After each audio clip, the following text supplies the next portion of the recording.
So now we're going to do phlebotomy using a vacutainer with a winged infusion set, commonly called the butterfly. So the difference in what we had before, now we have a connected unit with a 12-inch tubing connected to a needle, which is also a winged infusion set. It also has a safety engineered device, which is this yellow covering. Once we're done with it, we can shift this forward. It will cover the needle to prevent any further injury. We're going to be using the vacutainers. Each of the vacutainers has a different colored stopper on it. This is the mnemonic that we create in class. The blue, light blue, and the lavender are indicated for specific blood test, and that tells us what type of additive, if any at all, is actually in the tube, and that would be specific to the types of test. We also have to know how much to fill the tube. That's called the fill level or the draw fill. We cannot fill less than or more than without hemolysis occurring.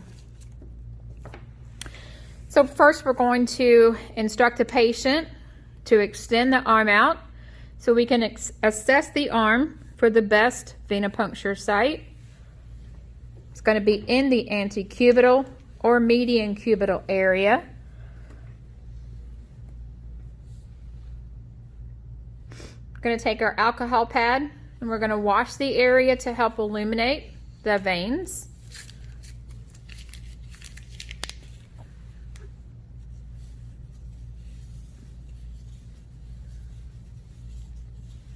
That little bit of friction on there mimics an injury, so the red blood cells come to the surface and help us to see the vein.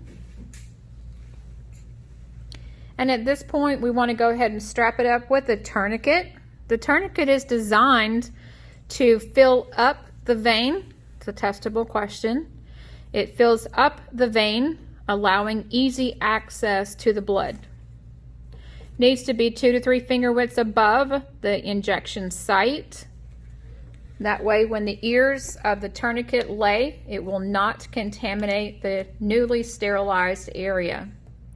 So now we're going to look for any pulsation of the blood going through the vein.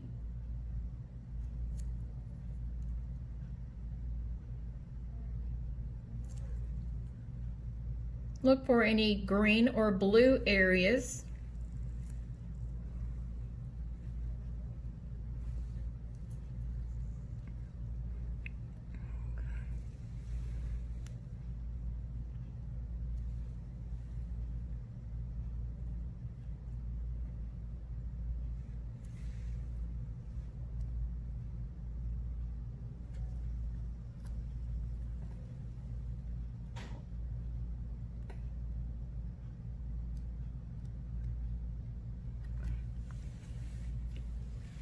Okay, we're going to go ahead and remove the tourniquet and allow the blood to continue flowing down the arm. And at this point, if your patient is more on the anemic side or an elderly type patient, you're going to have them pump the arm to help with the blood flow through the forearm area. Just have them pump it strong, Arnold Schwarzenegger type pumps, while we go ahead and get the rest of our equipment ready.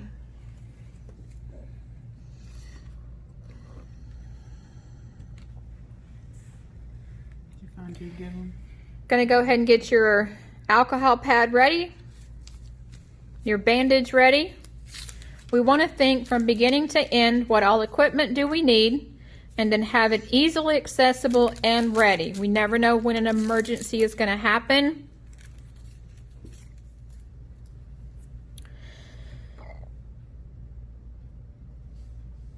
Okay, at this point, we're going to go ahead and put the tourniquet back on. Again, 2 to 3 finger widths above the site that we're going to use. And we're going to do a sterile clean. Once we've assessed and determined which vein we're going to use, we're going to ID that one and then clean a 1-inch diameter around the area.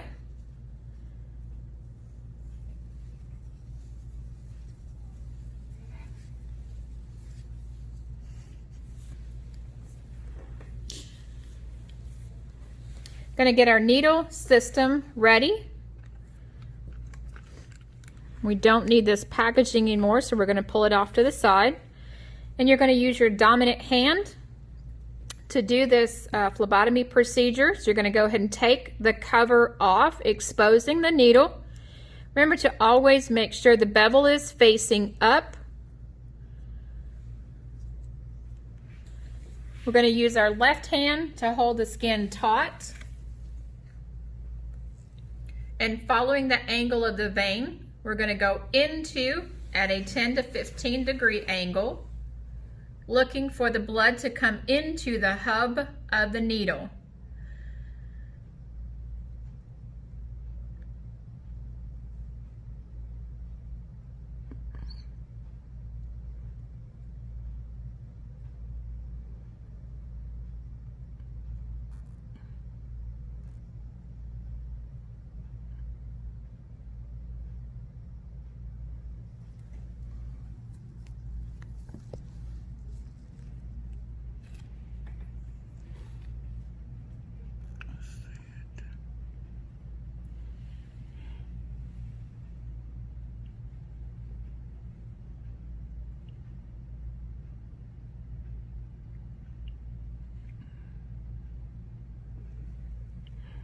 No blood. Not enough.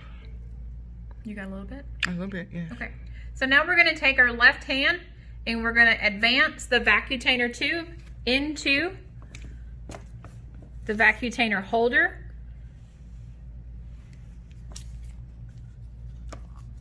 And that's going to initiate the vacuum of the blood.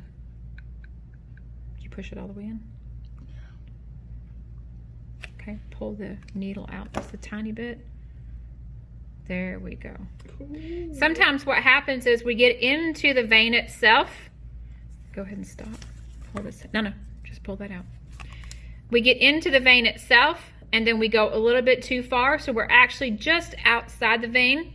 So we can gently pull back on the needle and it comes back into the lumen of the vein. So now what we're going to do is we're going to transition to another tube. We're going to put this tube into the Vacutainer holder. The other one, blue.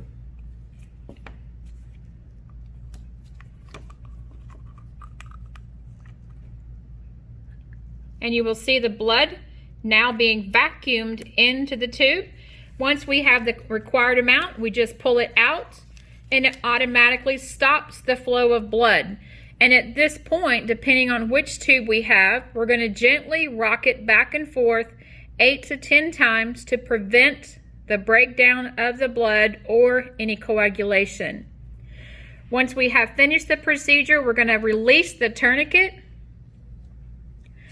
The patient can unclench their fist. And we're going to go ahead and grab our gauze. Do not put any pressure until the needle is completely removed on the count of 3. 1, 2, 3. Out, and pressure goes down. The needle goes directly into the sharps container. And then we get our bandage ready to apply pressure. We hold that for at least 30 seconds, up to 5 minutes if they're on any anticoagulants.